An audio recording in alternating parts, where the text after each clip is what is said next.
तो अक्षय कुमार की मूवी सम्राट पृथ्वीराज रिलीज़ हो चुकी है। हमें जहां पहले से ट्रेलर देख के डर लग रहा था कि कहीं सम्राट की छवि को बिगाड़ ना दे, तो इन्होंने सम्राट की छवि को पूरा बर्बाद करके रख दिया है और आखिरकार बॉलीवुड ने अपनी औकात दिखाई ही दी। जहां इस मूवी के डायरेक्टर चंद्र प्रकाश द्विवेदी से सब लोगों ने अच्छा फिल्म देने का आशा किया था, लेकिन उन्होंने तो पूरा सम्राट की छवि को बर्बाद कर दिया और मोहम्मद गौरी को महान दिखा दिया गया और मोहम्मद गौरी के कैरेक्टर को पूरा ग्लोरीफाई कर दिया गया। तो कहा जा रहा था कि ये मूवी पृथ्वीराज रासो पर बेस्ड है। तो भाई पृथ्वीराज रासो जैसा इसमें क्या ही दिखाया गया है? आपने पूरा सम्राट की छवि को बिगाड़ के रख दिया, आपने पूरे इतिहास को बिगाड़ के रख दिया। हमारी आने वाली पीढ़ी इस मूवी को देखेगी तो उनको ये लगेगा कि हमारे सम्राट क्या ऐसे थे। तो आइए इस मूवी में क्या झूठा बताया गया उसके बारे में बात करते हैं। तो सबसे पहले इस मूवी में गलत चीज़ जो दिखाया गया है, झूठा इतिहास, वो हम लोग को ट्रेलर से पता चल गया है कि सम्राट पृथ्वीराज चौहान का राज्याभिषेक दिल्ली के सिंहासन पर होता है। मतलब आज आप पूरा इतिहास उठा के देख लीजिए, आप मुस्लिम स्रोत, आप हिंदू स्रोत, आप इतिहासकारों के पूरे पुस्तक और यहाँ तक कि पृथ्वीराज रासो भी उठा के देख लीजिए, जहाँ पे ये बताया गया कि सम्राट पृथ्वीराज चौहान अजमेर के शासक थे, दिल्ली के नहीं। दिल्ली उनके अधीन आती थी लेकिन उनकी राजधानी अजमेर थी। दिल्ली पर शासन गोविंद राज तोमर का था, जो कि असल में तराइन के पहले युद्ध को लड़ने गए थे सम्राट पृथ्वीराज चौहान की ओर से, जबकि सम्राट पृथ्वीराज चौहान पहले के तराइन के युद्ध में गए भी नहीं थे। इसके बारे में रुकिए आगे बात करते हैं। तो फिल्म की शुरुआत में ही मतलब सम्राट पृथ्वीराज चौहान का दिल्ली में राज्याभिषेक दिखा दिया गया, लेकिन उससे पहले ये नहीं दिखाया गया कि उनके पूर्वज कैसे थे, उन्होंने कितनी बार तुर्कों से संघर्ष किया था अपने धर्म को बचाने के लिए, अपने राज्य को बचाने के लिए। उस समय की स्थिति कैसे थी भारत की, उस चीज़ को कहीं से बताया ही नहीं गया सम्राट पृथ्वीराज मूवी में। इतिहास में बताने के लिए कितना कुछ था, पात्र थे, इतने सारे सेनापति और सामंत थे सम्राट पृथ्वीराज चौहान के, जिनको फिल्म में दिखाया ही नहीं गया। जिसमें चंद बरदाई ही मुख्य थे और काका कान्हा देव ये ही मुख्य थे। बाकी तो स्कंद कहाँ गए, चामुंड राय कहाँ गए, कदम्बवास कहाँ गए, जिन्होंने सम्राट पृथ्वीराज चौहान जब बालक थे तब उन्होंने ही राज्य का कार्यभार संभाला था उनकी माता कर्पूर देवी के साथ में। यहाँ संयोगिता के पात्र पर इतना ज़्यादा ध्यान दिया गया है, जबकि सम्राट पृथ्वीराज चौहान की उनसे मुख्य प्रमुख पत्नियाँ थी। और कहा जा रहा था कि ये मूवी पृथ्वीराज रासो के आधार पर बनी है। तो अगर ये पृथ्वीराज रासो के आधार पर बनी है तो पृथ्वीराज रासो में बताया गया है कि मोहम्मद गौरी 17 से 19 बार सम्राट पृथ्वीराज से परास्त हुआ था और उतनी बार उसने अपनी जीवन दान और क्षमा दान सम्राट पृथ्वीराज चौहान से मांगा था। तो इस फिल्म में दिखाया जाता है कि सम्राट पृथ्वीराज अपने एक वचन के लिए, चित्रलेखा के लिए मोहम्मद गौरी से युद्ध करते हैं, जबकि ऐसा उनके आने वाले वंशज, उनके वंशज हम्मीर देव चौहान के साथ हुआ था। तो ये दिखाते हैं कि एक वचन के लिए सम्राट पृथ्वीराज चौहान मोहम्मद गौरी से युद्ध करते हैं। असल में इनसे पहले इनके पूर्वज सम्राट पृथ्वीराज चौहान के दादाजी अर्णोराज चौहान और सम्राट पृथ्वीराज चौहान के ताऊ श्री विग्रहराज चौहान, जिन्होंने तुर्कों को इतनी बार आर्यावर्त पूरा समाप्त करके रख दिया था। आप उनका इतिहास जाके पढ़ के देखिए और इस फिल्म में क्या दिखाया जाता है उनके बारे में कुछ उल्लेख ही नहीं किया गया, बताया ही नहीं गया है कुछ। देखिए जब तराइन का युद्ध होता है तब सम्राट पृथ्वीराज चौहान घोड़े पे बैठ के आते हैं इस फिल्म में, जबकि मोहम्मद गौरी जैसा लुटेरा वो हाथी पे बैठ के आता है। तो देखिए कितना बड़ा ये झूठ बताया गया, इतिहास से कितना बड़ा छेड़छाड़ किया गया। आप मुस्लिम स्रोत, आप हिंदू स्रोत, आप किसी भी इतिहासकार के पुस्तक को उठा के देख लीजिए, आप खुद पृथ्वीराज रासो को पढ़ के देख लीजिए, आप कहीं पर ये नहीं बताया गया कि मोहम्मद गौरी हाथी पे बैठ के आता है। असल में असली इतिहास में आप कहीं भी पुस्तक में, आप इतिहासकारों के द्वारा लिखा हुआ कोई भी पुस्तक देख लीजिए, स्रोत देख लीजिए, उसमें यही दिखाया गया कि सम्राट पृथ्वीराज चौहान हाथी पे बैठ के आते हैं, उनके सेनापति हाथी पे बैठ के आते हैं, जबकि मोहम्मद गौरी कभी हाथी पे बैठ के आया ही नहीं। तो चंद्र प्रकाश द्विवेदी जी से हमने ये उम्मीद नहीं किया था। देखिए उनके द्वारा चाणक्य सीरियल बनाया गया था, तो उनसे यही आशा किया गया था कि वो हमारे सम्राट को, उनकी गौरव, उनके प्रतिभा, उनके शौर्य पराक्रम को दिखाएंगे, लेकिन उन्होंने क्या दिखाया? मोहम्मद गौरी की शौर्य गाथा। अगला झूठ जो बताया गया उसकी बात करते हैं। देखिए सबसे पहले तो तराइन के युद्ध में सम्राट पृथ्वीराज चौहान मौजूद ही नहीं थे। उन्होंने गोविंद राज तोमर को भेजा था, जो कि असल में दिल्ली के शासक थे। तो उनको भेजा था और उन्होंने मोहम्मद गौरी को एक भाला मार के उनकी पसलियाँ चटका दी थी, जहाँ गोविंद राज तोमर ही अकेले मोहम्मद गौरी को तराइन के पहले युद्ध में हरा के आ गए थे। तो ये झूठ तो इस फिल्म में दिखाया गया है। इस फिल्म में यह दिखाया गया है कि जब सम्राट मोहम्मद गौरी को पहले युद्ध में कैद करके ले आते हैं, तब मोहम्मद गौरी को जब सम्राट के सामने पेश किया जाता है, तब सम्राट मोहम्मद गौरी से पूछते हैं कि तुम्हारे साथ कैसा व्यवहार किया जाए। तब मोहम्मद गौरी कहता है, गर्व के साथ सिर उठा के कहता है कि मुझे मार दो। मतलब आपने पूरा इतिहास बर्बाद कर दिया, आपने पूरा इतिहास झूठा साबित कर दिया।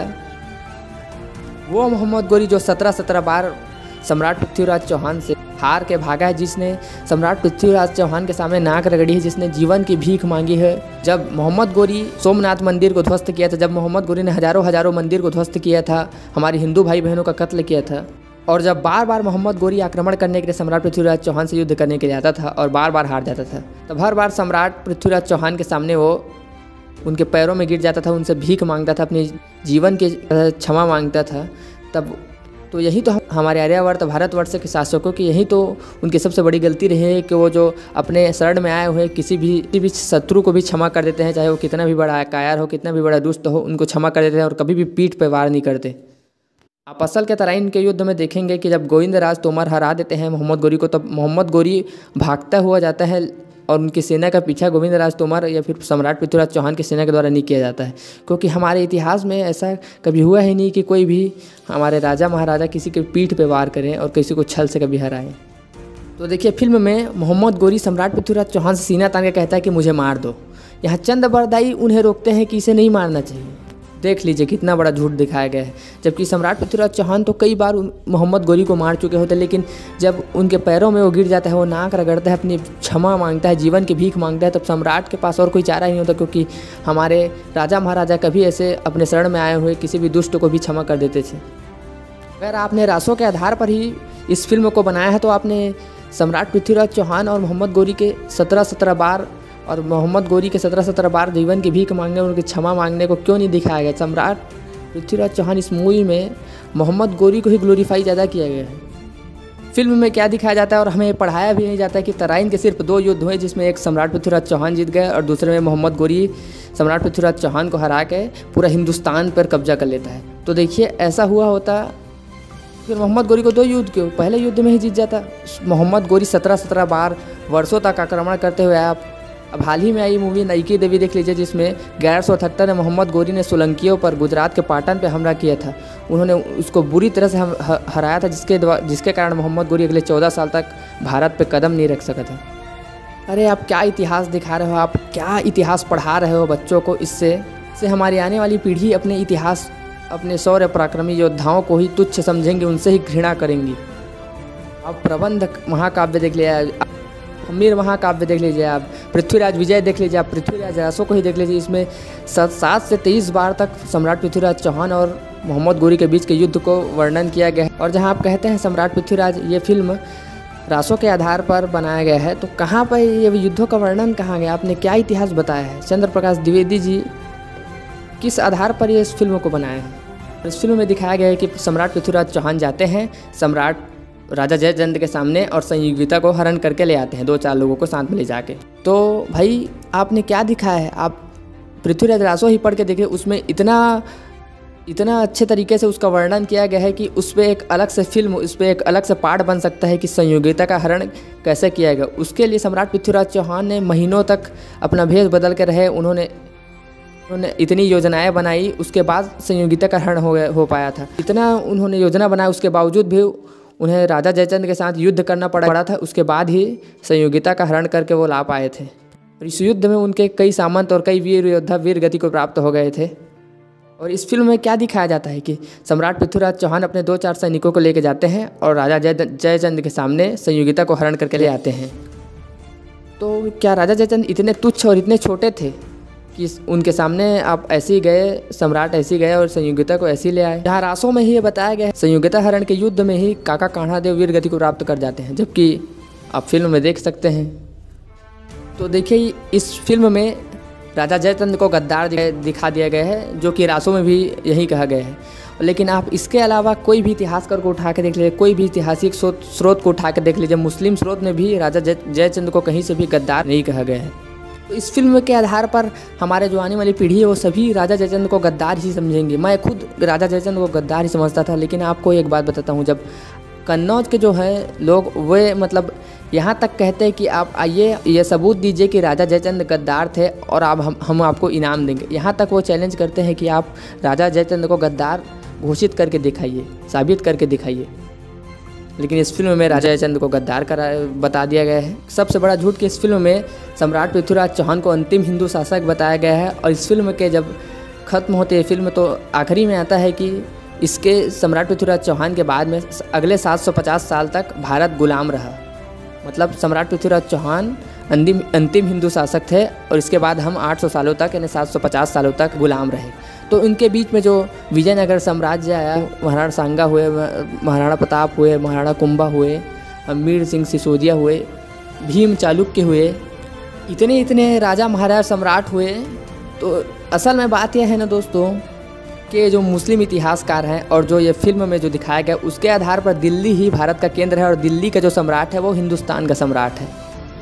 मतलब कितना झूठ बताया गया है। अगर आपको सम्राट किसी राज्य के आधार पर ही मानना है तो आप राजस्थान के आधार पर मानिए, जहाँ पे कई रियासतें थी, जहाँ पर मेवाड़, मारवाड़, जोधपुर, बीकानेर, जैसलमेर, इतने सारे रियासतें थी, तो उसको भारत का केंद्र मानिए। तो वहाँ के राजा महाराजा क्या ही थे भारत के?